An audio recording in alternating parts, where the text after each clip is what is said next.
بيان إلى الرأي العام.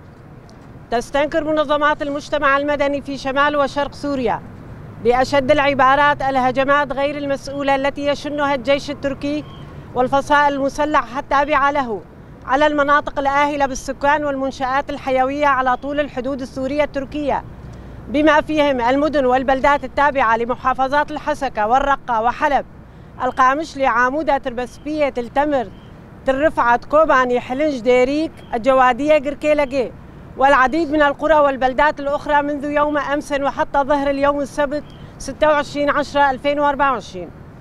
لقد تسببت هذه الهجمات التي استخدمت فيها قذائف المدفعية والهاون والطيران المسير في استهداف القرى الآمنة، إلى جانب عدة منشآت خدمية هامة مثل محطة توليد الغاز والكهرباء في السويدية، محطة الكهرباء في عامودة، صوامع الحبوب في قامشلو، المستوصف الطبي في قامشلو، محطة الكهرباء في قامشلو، معمل الأكسجين، معمل زوزان للأجبان والألبان في ديريك، الفرن الآلي في ديريك وعامودة، ومحطات النفط في تربسبية ورميلان وكوتشرات وغيرها من البنى التحتية.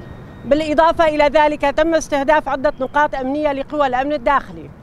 أسفرت هذه الهجمات عن سقوط 17 ضحية بينهم طفلان وإصابة 51 شخصا حتى لحظة إعداد هذا البيان، فيما لا تزال عمليات القصف مستمرة دون توقف. إن هذه الأعمال تشكل انتهاكا صارخا للقانون الدولي الإنساني وتهديدا لأمن واستقرار المنطقة. إن الهجمات المستمرة وغير المتكافئة للجيش التركي ضد المدنيين المحميين في شمال وشرق سوريا تشكل جريمة حرب وفقا للمادة 8 من نظام روما الأساسي للمحكمة الجنائية الدولية، ويتحمل الجيش التركي بصفته قوة احتلال لأجزاء من الأراضي السورية مسؤولية قانونية لضمان حماية أرواح المدنيين وحياتهم أثناء النزاعات المسلحة. تدين المنظمات السورية الموقعة على هذا البيان وبشدة التصعيد العسكري التركي في شمال وشرق سوريا، وتطالب بوقف الاعتداءات على المدنيين والبنى التحتية والمنشآت الحيوية بشكل فوري واحترام القانون الإنساني الدولي، وتؤكد أن الاستهدافات المتعمدة التي تقوم بها الحكومة التركية ترقى إلى مستوى جرائم حرب وفقا لأحكام القانون الجنائي الدولي، وتطلب من 1. مجلس الأمن الدولي، الأمم المتحدة، الاتحاد الأوروبي اتخاذ تدابير فورية لحماية المدنيين وحقوقهم الأساسية في شمال وشرق سوريا، والضغط على الحكومة التركية للالتزام بالقانون الإنساني الدولي والكف عن تصدير مشاكلها الداخلية إلى الأراضي السورية. 2.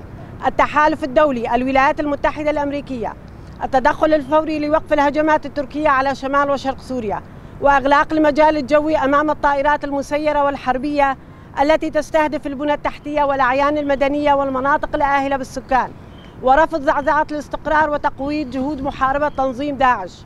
3. لجنة التحقيق الدولية المستقلة والآلية الدولية المحايدة والمستقلة التابعة للأمم المتحدة تكثيف عمليات جمع الأدلة حول الانتهاكات الجسيمة لحقوق الإنسان التي ترتكبها جميع أطراف النزاع بحق المدنيين والأعيان المدنية في عموم سوريا، ومن ضمنها الانتهاكات التركية المتكررة في شمال وشرق سوريا، وإصدار تقرير خاص عن استهدافات البنى التحتية في عام 2024 وآثارها على السكان المدنيين. 4.